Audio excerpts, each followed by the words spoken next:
Саламатсыңарбы, кымбаттуу окуучулар. 9 май улуу жеңиш күнү. Бүгүнкү сабактын темасы кыргызстандык жоокерлердин улуу ата мекендик согушта жасаган эрдиктери. Фашисттик Германия 1939 жылы дүйнөлүк экинчи согушту баштап, Европанын бир катар мамлекеттерин Чехословакияны, Польша, Франция, Бельгия, Голландия, Дания, Норвегия, Югославияны, Грецияны басып алган. Натыйжада Германиянын экономикалык абалы, согуштук күчү чыңдалган. Дүйнөлүк үстөмдүккө жетүүнү көздөгөн фашисттик Германия 1941-жылы 22-июнда түнкү саат 4-тө СССРге кол салып кирген. Немецтик, фашисттик баскынчылардын жырткычтык менен кол салышы Совет элинин тынчтык жашоосун дүрбөлөңгө салган. Ошентип, социалисттик ата мекендик көз каранды эместиги жана эркиндиги үчүн улуу ата мекендик согуш башталган. Барбарос деп аталган планы боюнча Советтер Союзун бир нече жумада эле талкалап, 1941-жылдын кышына чейин СССРдин европалык бөлүгүн басып алмак. Адегенде эле фашисттик Германиянын 5,5 миллион адамдан турган 190 дивизиясы Совет өлкөсүнө басып кирген. Согуш жөнүндөгү кабар Совет элинин, анын ичинде кыргыз элинин кыжырдануусун туудурган. Кыргызстандык жоокерлер согуштун биринчи күнүнөн эле фашисттик баскынчылар менен баатырларча кармаша башташкан. Чек арадагы Брест чебин коргоо улуу ата мекендик согуштун тарыхындагы маанилүү барактардан болуп калган. Жоокерлер бир айдан ашык убакыт чепти душманга бербей кармап турушту. Алардын арасында кыргызстандык Фурцев болгон. Мурда Фрунзе шаарында иштеген Дмитриев 1941-жылы 10-июлда Белоруссиянын Борисово шаарын коргоодо душмандын 2 танкасын талкалаган. Согушта көрсөткөн эрдиги үчүн ал 1941-жылы 31 августта кыргызстандыктардан биринчи болуп Советтер Союзунун баатыры деген наамга татыктуу болгон.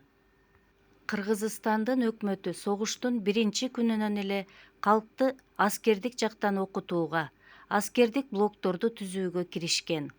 Кыргызстанда 385 аткычтар дивизиясы, 153 аткычтар бригадалары, 2 улуттук атчандар дивизиясы түзүлгөн. Алар республиканын өнөр жай ишканалары жана колхоздору тарабынан жабдылган. Булардын ичинен согушка биринчи болуп кыргызстандык аскер комиссары генерал-майор Иван Васильевич Панфилов командалык кылган 316 аткычтар дивизиясы кирген. Бул дивизия Казакстан менен Кыргызстандын өкмөттөрү тарабынан түзүлгөн. Дивизиянын курамы ушул эки республиканын дыйкандарынан, жумушчуларынан жана кызматкерлеринен турган. Анда казак-кыргыздардан тышкары орустар, украиндер жана башка улуттардын өкүлдөрү болгон. Москваны коргоо үчүн 1941-жылы ноябрда болгон согушта бул дивизиянын жоокерлери өздөрүнөн 4 эсе күчтүүлүк кылган душман менен кармашкан. Бир ай бою өздөрүнүн чегин бекем кармоо менен душмандын 2 танкалык, 29 моторлоштурулган, 110 жөө аскерлер дивизиясын талкалап, 9000 немец солдаттары менен офицерлерин, 80 танканы жана башка куралдарды жок кылышкан. Берилген тапшырманы үлгүлүү аткаргандыгы үчүн 316 аткычтар дивизиясы 8 гвардиялык деген наам алып, Кызыл жылдыз ордени менен сыйланган. Волоколамск районундагы Гуськово деген кыштактын жанында 1941-жылы 18 ноябрда Иван Васильевич Панфилов курман болгон.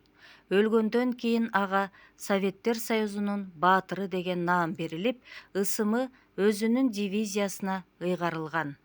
Советтер Союзунун баатыры деген наам Панфилов дивизиясынын 28 жоокерине ыйгарылган. Алардын ичинде Кыргызстандык Дүйшөнкул Шопоков, Николай Ананьев, Григорий Шемякин, Григорий Конкин, Иван Москаленко, Григорий Петренко, Иван Добробабиндер болгон. Воронеждин түштүк жагында Дон дарыясынын жээгиндеги согушта 1942 жылы 6 августта Чолпонбай Төлөбердиев душмандын зотун көкүрөгү менен жаап, өлбөс, өчпөс эрдик көрсөткөн. Ага 1943 жылы 4 февралда Советтер Союзунун баатыры деген наам берилген.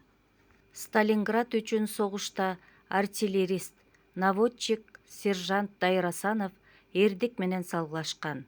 1943 жылы январда таамай атуу менен адегенде танканы, миномет батареясын жана душмандын ротасын талкалаган.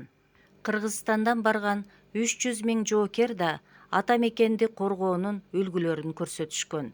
Согуштагы эрдиктери үчүн 10 000 кыргызстандык жоокер орден, медалдар менен сыйланышкан.